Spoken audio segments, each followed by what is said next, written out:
আবার চা নিয়ে আসে কেন? আমি তো তোমার সঙ্গে একটু কথা বলতে আসলাম। তো কি হয়েছে?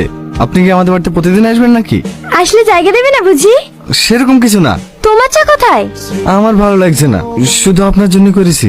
তুমি এখনো মন খারাপ করে আছো? ভুলে যাও যে তোমার ভ্যান পড়ে গেছে। আমি নতুন একটা ভ্যান কিনে দিচ্ছি, আবার কাল থেকে ব্যবসা শুরু করো। আপনাকে ভ্যান কিনে দিতে হবে না। শুধু তুমি উপকার করবা তাই তো? আমাদের কোনো অধিকার নেই। আমি যখন অ্যাক্সিডেন্ট হয়ে পড়েছিলাম তখন আমাকে রক্ত দিয়ে বাঁচালে কেন? আজ আমার বন্ধু বিপদে পড়েছে আর আমি এইটুকু উপকার করতে পারবো না? আমি কালকে গাড়ি নিয়ে এসে দিচ্ছি, তুমি আবার নতুন করে ব্যবসা শুরু করো। হ্যাঁ আগুন, ভালো আছে সাথী? এই লে খাবারটা খেয়ে লে। আমি এখন খাবো না সাথী। খাবো না বললে হবে? একটু পানি লেসে দাও না। লাও হা করো। আমি খাবো না।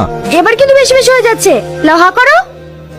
ভাগ্য ভালো খেতে শুরু করলা, না হলে বাচ্চাদের মতো গাল টিপে টিপে খাওয়াতাম। এবার দেখো কত সুন্দর লাগছে। তুমি তো সবাইকে হাসাও, তুমি মন খারাপ করে থাকলে আমাদের ভালো লাগবে বলো?